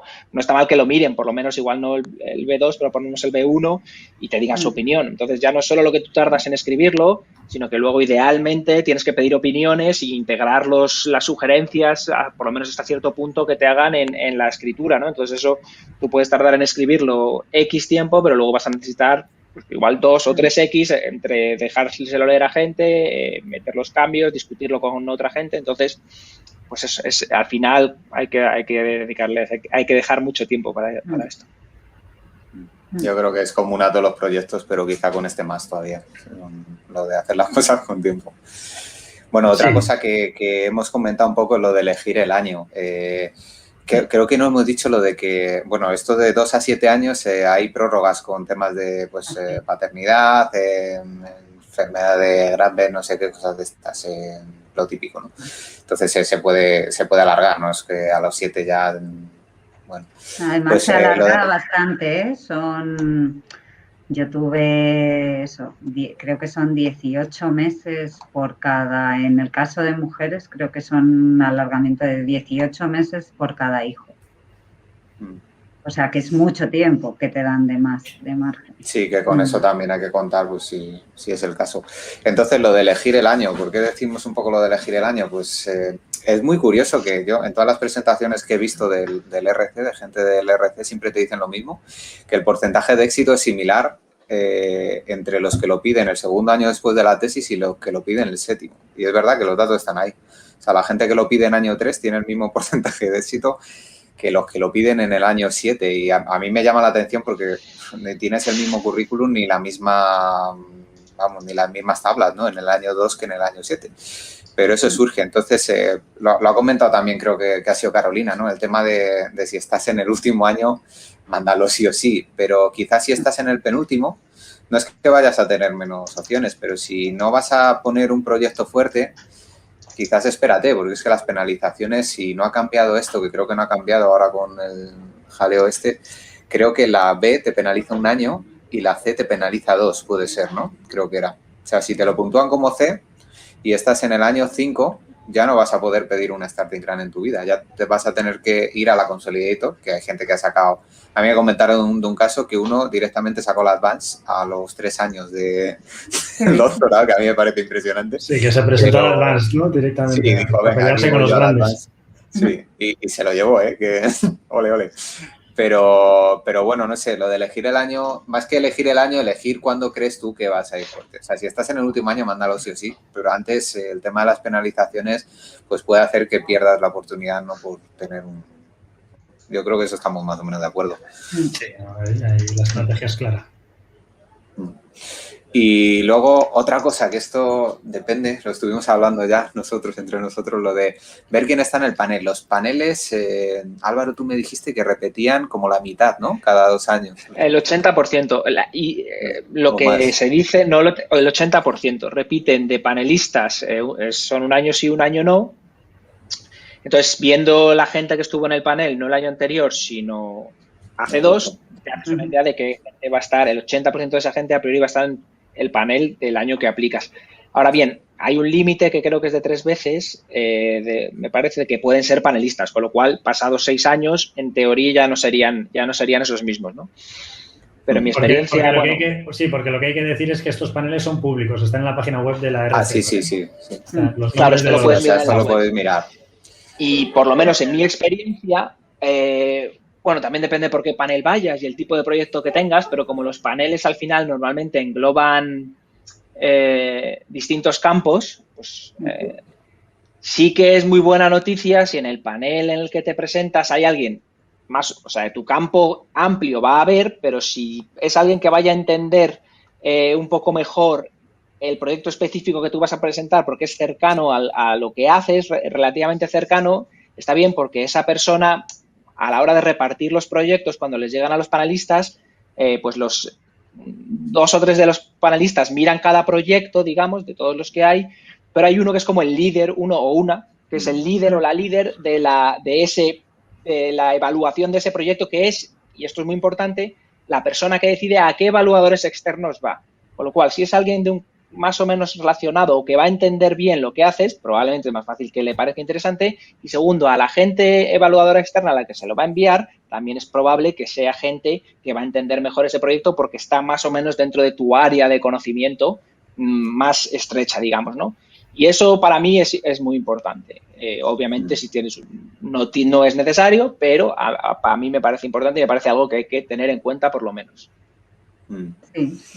A ver, yo en mi caso como que simplemente esto yo no lo sabía, entonces yo me enteré con la entrevista y dijeron, pues que los miembros de los paneles son públicos y repiten cada 2 años. Digo, bueno, pues vamos a ver quién me ha tocado, ¿no? Y en el LS9, pues aquello es, o sea, la mitad trabajan con bacterias, los otros no. O sea, lo más cercano que había algo parecido a lo mío era un hombre que había trabajado con temas de Stencel en algún momento de su vida, tampoco era que fuese su...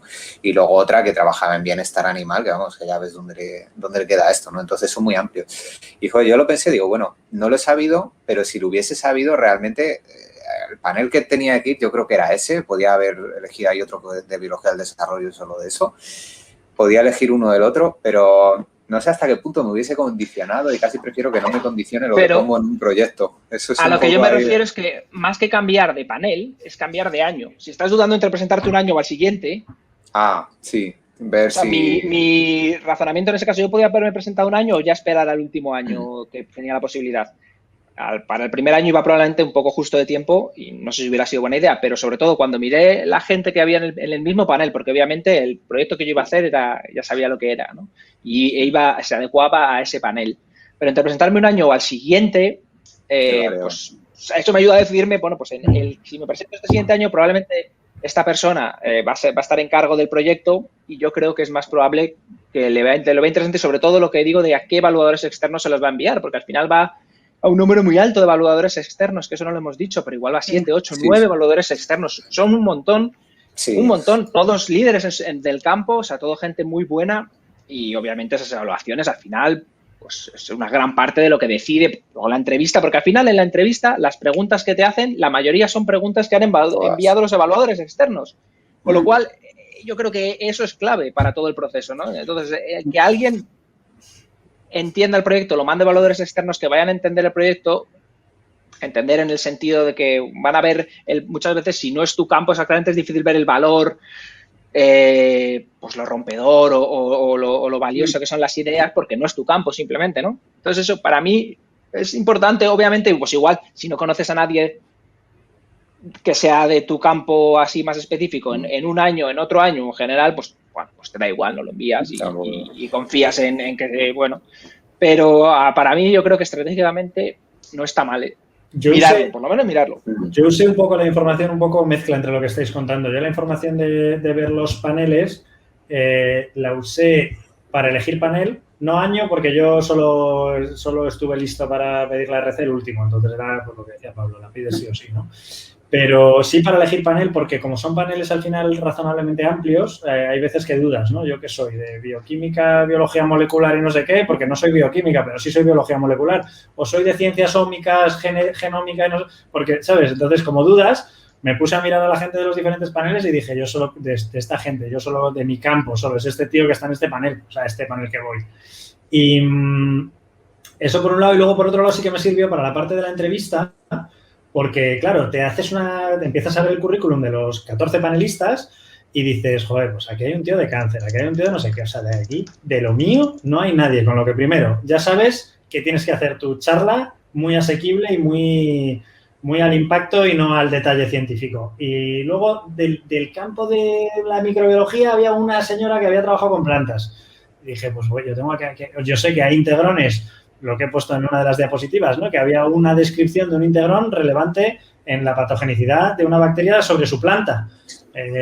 Pues dije, pues yo esto lo tengo que mencionar porque aquí me traigo a esta señora, le capto su atención, ¿no? Entonces yo lo utilicé, no sé si la señora luego estaba ahí, o sea, esa repitió de 2 años antes, o sea, sí que me la encontré, tuve suerte.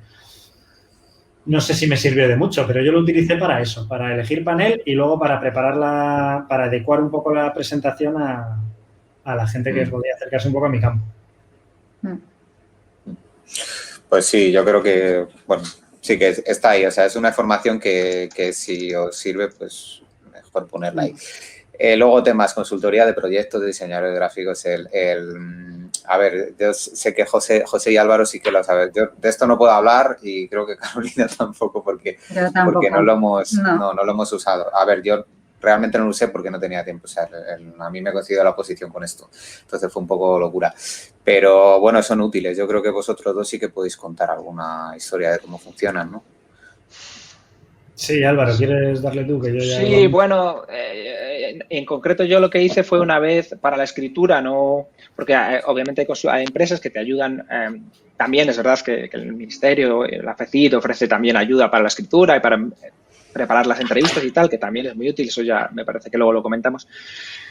Cuando ya llegué a la entrevista, sí que hay una serie de empresas que, bueno, tampoco sé si hace falta dar los nombres, pero que te ayudan a preparar la entrevista en el sentido de que tú vas allí con la presentación que has hecho, hacen como grupos de trabajo, en concreto está en Ámsterdam y tú vas allí un día, haces la presentación y te dicen qué cosas creen que puedes mejorar, ya no tanto de contenido científico, sino de cómo lo vendes, del impacto, de tu manera de presentar, todo un poco así, ¿no? Pues entonces, en el fondo, bueno, pues esto normalmente, en mi caso, lo pagó el centro,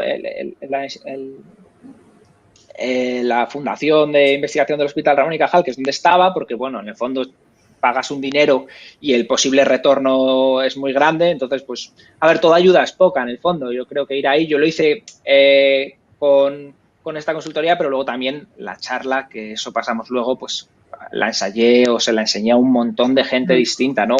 Yo me preparé todo lo que pude y es verdad que hay gente que dice, yo no me preparé nada, llegué ahí, ¡pam!, y me la han dado. Pues, oye, ole tú. Pero yo la verdad es que prefiero ir preparado, es como todo en la vida, ¿no? Pues yo hice todo lo que pude, todo lo que estaba en mi mano, porque sé que en este país que te den una RC Starting Grant te cambia la carrera. Es así de sencillo, te cambia la carrera. Y yo me dieron la RC Starting Grant y yo saqué una plaza de científico titular en el CNB y Y he contratado a un montón de gente y estoy publicando un montón de artículos buenos que probablemente si no me lo hubieran dado no lo hubiera podido. Entonces, ¿merece la pena prepararse? Pues yo pensé en ese momento que sí. Y así lo hice, ¿no? Todo dentro de...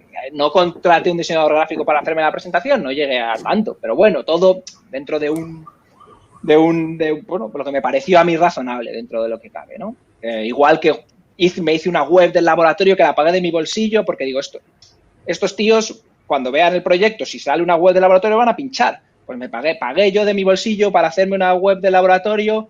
En fin, pues, en el fondo es como todo de la vida, ¿no? Lo que quieras invertir en tu... A ver, es mi opinión personal. No, yo estoy contigo, Álvaro, en parte porque bueno, pues porque me dejé aconsejar por ti y tal, pero vamos, sí, es una oportunidad de las de una vez en la vida y si te lo dan te cambia completamente todo. Por lo tanto, efectivamente merece la pena invertir y además, pues en la Complutense también, la Complutense tiene una especie como de proyecto, ¿no? De solicitud de proyecto pequeñito de 800 euros, 750 euros para ayudarte a escribir o para pedir ayuda a consultorías y tal, que yo pedí y me dieron y además en la Complutense ni siquiera fue competitivo. Quiero decir, todos los que lo pedimos nos lo dieron. La Complutense apoya mucho a la gente que quiera presentarse a una RC y por lo tanto todo aquel que lo pidiera tenía 750 euros para pedir ayuda.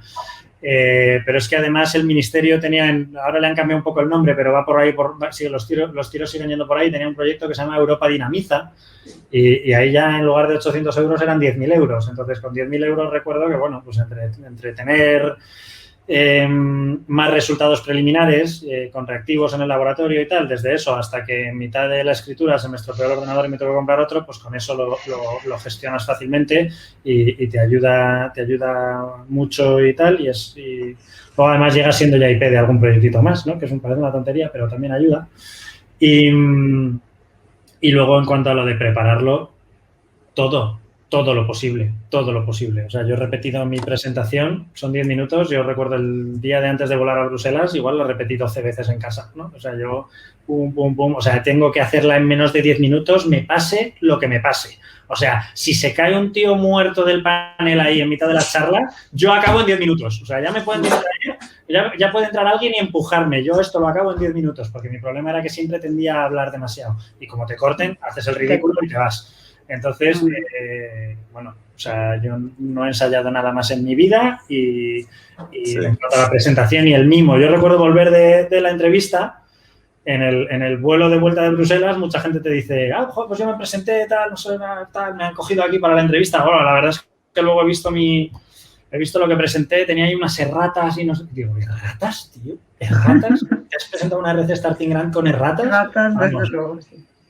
Vamos, o sea, la muerte. O sea, yo llevo, no sé, mi texto creo que a día de hoy todavía no le encontraría ninguna pega, era impecable o en su momento me lo pareció porque se lo había hecho circular, o sea, lo había circulado por todas aquellas personas que me parecía que me podían ayudar y por lo tanto, vamos, preparación al máximo. No, merece la pena, merece la pena. A mí que me lo han dado, pues qué te voy a decir, ¿no? Pero vamos, sí que me parece que merece la pena. Sí. Bueno, vamos a pasar a la parte de entrevista para no enrollarnos más. De hecho, hay una pregunta aquí que ¿cuáles son los puntos claves, además de mostrar la independencia en la entrevista para conseguir un proyecto del RC? Bueno, pues vamos a hablarlo un poco ahora en la entrevista. Yo creo que deciden la zona gris. O sea, que realmente le damos mucha importancia a la entrevista y es verdad que la tiene, pero que parte del pescado ya está vendido. O sea, a mí es la impresión que me da. Porque, hombre, se lo mandan a unos 15 evaluadores. Luego responden. A mí creo que me respondieron como 10. Bueno, por supuesto, las evaluaciones no las ves antes de ir a la entrevista. Las evaluaciones te las mandan después. Pero, lógicamente, no sabes qué te van a preguntar. Y, hombre, deciden la zona gris, pero es que muchas veces estás en la zona gris, ¿no? Entonces, bueno, yo creo que ya lo habéis tocado un poco, que es súper importante, que son estos 10 minutos. Y a mí una cosa que lo de las consultorías es que no me da la vida ya para eso, pero lo que sí que me ayudó un mogollón en el taller del ministerio. El ministerio, a los que han pasado a la parte B1, te llaman y dicen, oye, vamos a hacer un taller preparatorio. Y a mí me ayudó mucho, chorradas de estas de yo qué sé, por ejemplo, yo tenía puesta como, en vez de esta de una vaca, tenía puesto como el toro del Borne, pero con ubres, ¿sabes? Parecía como una vaca. Y me dijeron una chorrada, ¿no? Pero me dijeron, pues que esto lo pueden interpretar como que, bueno, ¿sabes? Que los toros de Lidia, ¿no? Fuera en Europa, tal y cual. Joder, yo no lo había interpretado así. Pues chorradas de ese tipo, o chorradas de cómo cuentan las cosas, a mí me ayudó bastante. No sé, tú, Álvaro, coincidimos en el taller. A ti no, el taller sí que... No, gustó. bien. Sí. Bueno, sí, a ese, o sea, es muy útil, es muy útil. En general, todos esos talleres son muy, muy, muy útiles.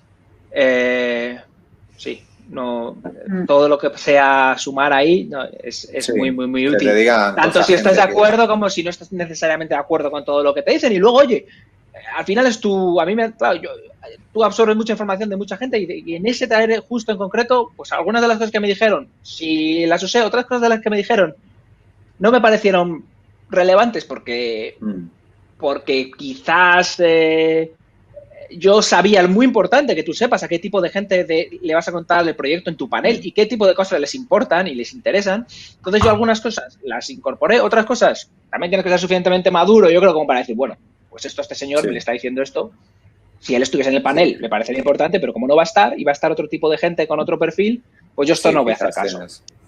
Entonces, pero mal nunca te va a hacer. Cuantas más opiniones tengas, mejor, yo creo, ¿no? Dentro de, pues, Sí, ahí vamos un poco al otro punto, todo. ¿no? Vamos un poco al otro punto, que es lo mismo que habéis dicho todos, ¿no? Lo de el proyecto también, pero yo creo que sobre todo la presentación, ensayarlo con gente que sea científica, pero que no tenga nada que ver con tu campo, o sea, que sea incluso no sea ni siquiera de ciencias biológicas, ¿no? Yo creo que es importante porque te dan, yo qué sé, para contar una cosa, hacerla traducible a alguien, es que es lo que comentaba Álvaro, ¿no? Te pones a ver el panel y José también, que te pones a ver el panel y hay gente que dices, madre mía, si es que, o sea, no puedes estar más lejos dentro de las ciencias de la vida, no puedes estar más lejos de lo que hago, ¿no? O sea, sí, aquí y en la tienen Complu, que entender y tienen que entender la relevancia y eso es difícil. Justo en la Complu te organizan, cuando has pasado la entrevista, te organizan un ensayo, un entrenamiento aquí con los RCs de la Complu y claro, le cuentas tu tema a RCs de química, de música, de matemáticas, de tal. Entonces, lo que está muy bien de eso es que en el fondo es lo que acabas de decir, ¿no? Ellos, sin saber de tu tema, les tiene que parecer importante. ¿no? Claro. Les tiene que parecer que vas a resolver algo, joder, que yo no sabía que yo tenía este problema hasta que me lo has dicho tú y gracias por ponerte a ello, ¿no? Entonces, eso es muy importante. El que esta gente te diga, a mí me gusta o me parece que tal, lo que viene a querer decir es que les parece relevante, han entendido lo que han podido, más o menos, en general, han entendido lo suficiente y les parece importante que te pongas a ello, ¿no? Entonces, quedar con gente de campos muy distintos es muy, muy importante, sí. Sí. Bueno, Carolina, yo supongo que tú también, ¿no? ¿Es esto? Sí, no, totalmente. Eso, yo sí que hice los talleres del ministerio, que además los organizan eso. Pues siempre ponen en el tribunal o gente que tiene Advance o gente que ha tenido Starting. Entonces, bueno, te da una visión, pero es eso. Bueno, tú luego eliges, pero ves lo que ve gente fuera de tu campo, de tu proyecto. En plan, pues no he entendido este punto, pues esto, demuéstrame la importancia realmente de esto, mejor o tal, pues ese tipo de cosas. Y nada, y luego, bueno, pues te dicen, pues como estamos haciendo ahora, pues también truquillos de eso. Los 10 minutos van a ser 10 minutos de raíz, o sea, lo tienes que ensayar hasta la muerte para que te salga a 10 minutos exactos. Sí, en eso yo creo que estamos todos de acuerdo, que es la preparación vamos, la presentación que más has ensayado en tu vida, pero de largo. Sí. De largo. Y luego también es muy importante, o sea, yo creo que lo importante es que ellos tienen una serie de dudas, o sea, la gente, los 10 evaluadores externos, les ha generado tu proyecto una serie de dudas que ellos no están ahí.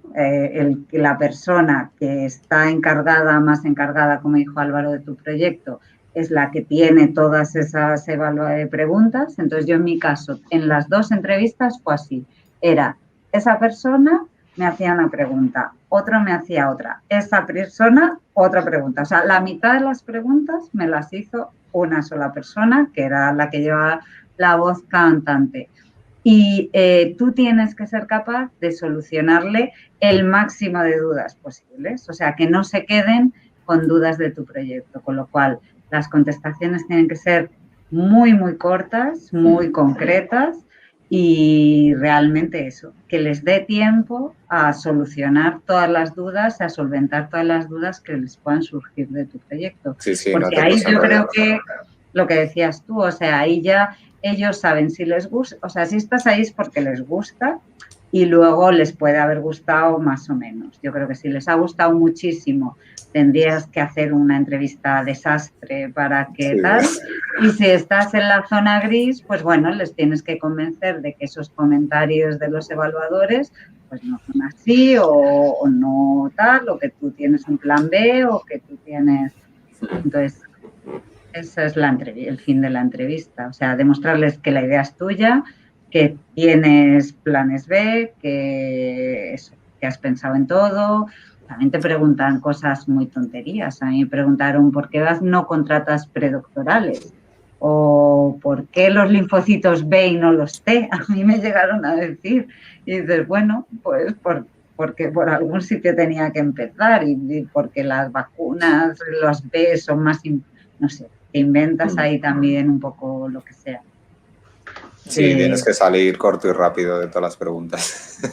A mí me sorprendió de las preguntas una cosa que ya me dijiste tú, Pablo, que era así, que es que vas muerto de miedo, ¿no? Porque crees que te van a preguntar ahí y dices, Dios mío, me van a pillar en una cosa que es que yo no me la puedo ni imaginar. Y las preguntas son absolutamente normales. Sí. Son las preguntas propias de tu campo, las que tú harías si tú estuvieras ahí. Son lógicas. Es una discusión científica. Claro, tú sales de ahí y además luego eso, ellos tienen un poco el código de funcionamiento de que no pueden poner ningún tipo de cara. O sea, ellos no pueden ni sonreír, ni poner cara de qué desastre, ni nada. No pueden influir en ti. Entonces, tu sensación al salir es que todo ha sido maravilloso.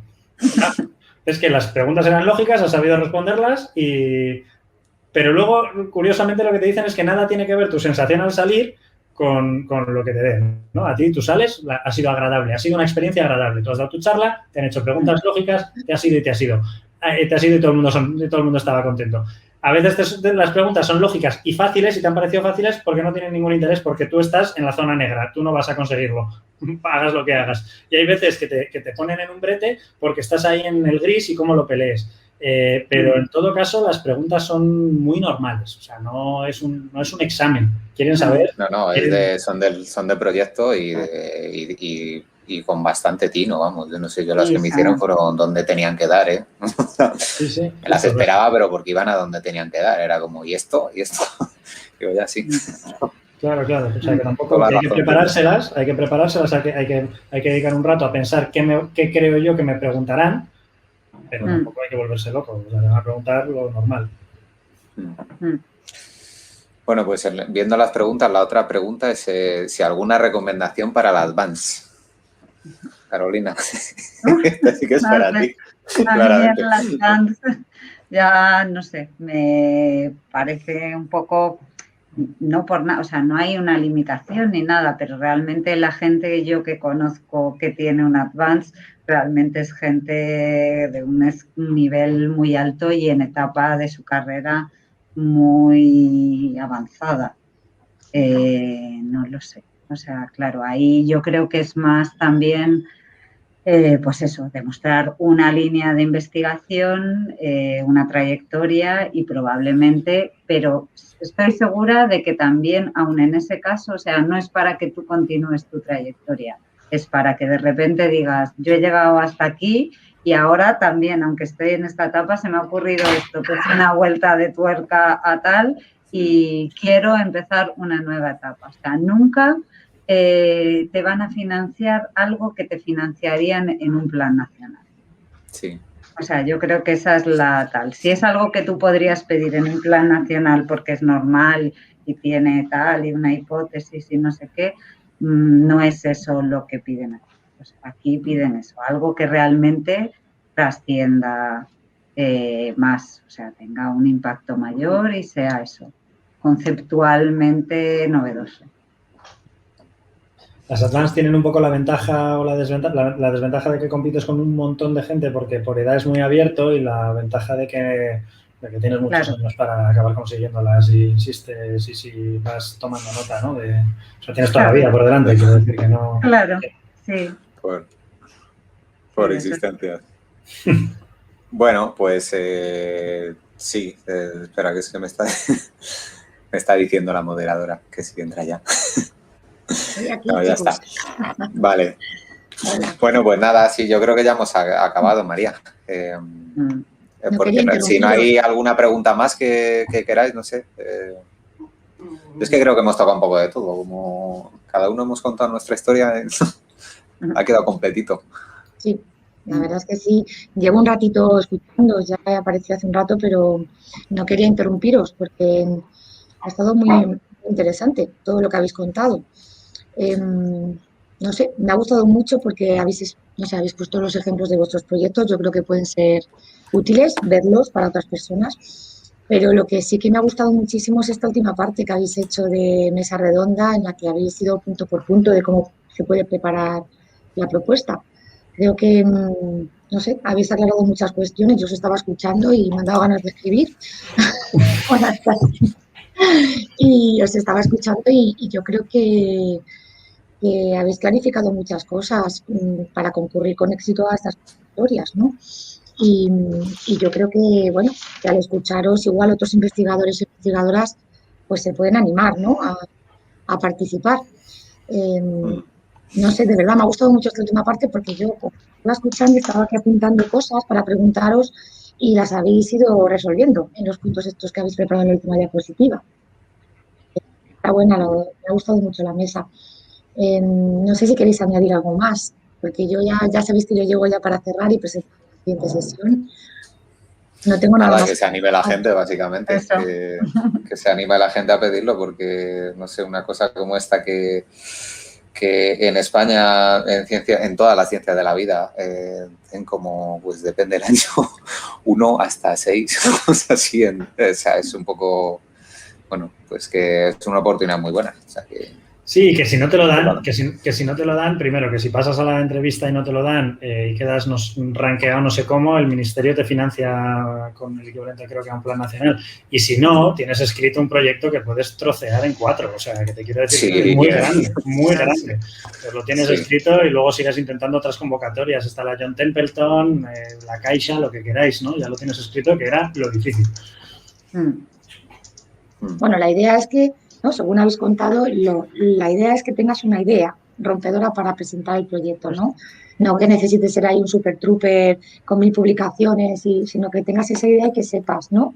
Cómo escribirla y cómo defenderla en la entrevista, que es lo que habéis estado explicando muy bien, ¿no? O sea, que se anime cualquiera, ¿no? Que a lo mejor hay mucha gente que dice, yo no puedo porque no tengo tantas publicaciones o porque no he sido IP, ¿no? A lo mejor, que decíais antes, para presentarme una starting, bueno, que el tema es tener una idea rompedora y venderla bien, ¿no? Que yo me he quedado con eso, principalmente, y de otras cosas que habéis contado, ¿no? Así que, bueno, pues, sí, ¿tenéis algo más que añadir o no? ¿Nada más? Bueno, pues nada, yo creo que ya son las 3 menos 10, nos hemos vuelto a retrasar como siempre porque es que es interesantísimo escucharos. Entonces yo nada, simplemente quiero daros las gracias. Otra vez sé que estáis muy ocupados y que os ha costado mucho sacar un huequito para estar aquí, os lo agradezco de verdad. Os agradezco mucho que todas las explicaciones y todo lo que nos habéis aportado. También tengo que agradecer, como todos los días, a la Escuela de Doctorado, como sabéis, para apoyar esta iniciativa, y a la Fundación General de la UCM, que es la encargada de la retransmisión y que nos dan soporte técnico. Y os recuerdo que esta sesión, a todos los asistentes, que está siendo grabada, por lo tanto, para los que no hayan podido estar aquí con nosotros, pues la pueden ver en el canal de YouTube de la Fundación General de la UCM y en la web de investigación de la Facultad de Veterinaria, que las vamos colgando también. Y nada, pues para terminar, simplemente a todos los que nos estáis escuchando, os recuerdo que la sesión que tenemos el próximo jueves es ya la última de esta edición de las jornadas de la carrera investigadora. Y bueno, pues para cerrar vamos a hablar sobre investigación interdisciplinar en la UCM. Y para ello pues contamos con investigadores de las áreas de conocimiento en la UCM, de ciencias de la salud, ciencias experimentales, ciencias sociales y jurídicas y de artes y humanidades, pues para abordar con ellos las claves, ¿no?, de la investigación interdisciplinar, en qué puntos pueden confluir las distintas áreas de conocimiento pues para integrarse en grupos interdisciplinares y cuáles son los beneficios, ¿no?, para la ciencia y para la sociedad. Se mencionará también, vamos a hablar también de la iniciativa de Una Europa, como ejemplo de actividad colaborativa en la que la UCM participa junto con otras universidades europeas pues con el objetivo pues de romper fronteras, ¿no?, que también un poco de lo que estamos hablando aquí con las RC, de pues eso, de romper las fronteras clásicas, ¿no?, que existen entre las disciplinas. Así que, bueno, pues nada, creo que también va a ser una sesión muy interesante que no os podéis perder y como es la última de este año, pues nada, os esperamos aquí que estéis la semana que viene. Un abrazo a todos, un abrazo también a los ponentes y bueno, pues hasta la semana que viene.